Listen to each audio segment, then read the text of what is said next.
Brother Nani గ్లింప్ చూసారు ఇప్పుడు వచ్చింది కదా. చూసానన్న ది ప్యారడైస్ గ్లింప్స్ చాలా బాగుంది. అసలు ఎలా అనిపించింది అంటే అంత వైల్డ్గా ఉంది, అలా ఏంటి పరిస్థితి అంటారు? అదే టైటిల్ ఏమో ది ప్యారడైస్ అని పెట్టారు. ప్యారడైస్ అంటే స్వర్గం అనే మీనింగ్ వచ్చింది, కానీ దానికి ఆపోజిట్గా ఉంది గ్లిమ్స్ మాత్రం. చాలా రా అండ్ రస్టిక్గా వైలెంట్గా ఉంది. అంటే ఇక్కడ బ్యాక్గ్రౌండ్ వాయిస్ని బట్టి అర్థమైంది ఏంటంటే ఒక గుంపుని జనాలు మర్చిపోయారు. ఆ గుంపుని పైకి తీసుకొచ్చి దానికి నాయకుడు అయ్యింది నాని అని కొంచెం గ్లిమ్స్లో తెలుస్తుంది. బాగుంది. అంటే ఇప్పుడు మొత్తం ఎలివేషన్స్ మొత్తం వాయిస్ ఓవర్లతో ఇస్తున్నారు కదా.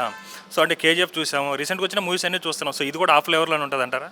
కేజీఎఫ్ అంటే గుర్తొచ్చింది ఏంటంటే ఇది కూడా కొంచెం ఆ ఫ్లేవర్ కొడుతుంది. ఆ కేజీఎఫ్, ఈ దేవరా ఇలాంటి ఫ్లేవర్స్ అన్న ఇప్పుడు చాలామంది ఇదే టైప్ ఆఫ్ స్టోరీస్కి వెళ్తున్నారు. మేబీ హిట్ అవ్విద్దో అవ్వదో మనకి పక్కన పెడితే నాని అన్న స్టోరీ సెలెక్షన్ బాగుంటుంది. అది అంటే ఇంతకుముందు అంటే నాని అంటే స్టోరీస్ అంటే ఫ్యామిలీ పరంగా తీసుకున్నట్టు రీసెంట్గా దసరా నుంచి కొంచెం డిఫరెంట్గా చేంజ్ చేస్తున్నాడు కదా. సో వర్కౌట్ అవుతుంది అంటారా? అంటే దసరా వర్కౌట్ అయ్యింది అని వీళ్ళు ఇది తీస్తారేమో, మరి వర్కౌట్ అయ్యిద్దో అది వాళ్ళ టేకింగ్ బట్టి ఉండిద్ది, జనాలు రిసీవ్ చేసుకునే దాన్ని బట్టి ఉండిద్ది. చూడాలి ఏమైద్దో, జనాలు ఏం చేస్తారు. సో మీకు జనరల్ ఒపీనియన్గా మీకు ఎలా అనిపిస్తుంది ఆ టీజర్ చూసినప్పుడు? ఇంత వైల్డ్గా ఎక్స్పెక్ట్ చేశారు, అసలు మరీ ఘోరంగా బ్లడ్ ఎక్కువ కనిపిస్తుంది కదా.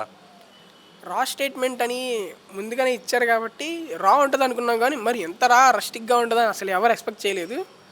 లాంగ్వేజ్ కూడా చాలా రాగా ఉంది. అంటే నాని అంటే ఫ్యామిలీ, సో అతను డైలాగ్స్ కానీ చెప్పే విధానం బాగుంటుంది కదా. ఇందులో అలాంటి వర్డ్స్ యూజ్ చేశాడు. అలాగే మీరు రానా నాయుడు చూసుకున్న దాని మీద వెంకటేష్ మీద ట్రోల్స్ కూడా అయ్యాయి. సో అదే పరిస్థితి మళ్ళీ నానికి వస్తుంది అంటారా? మేబీ అంటే రావచ్చు.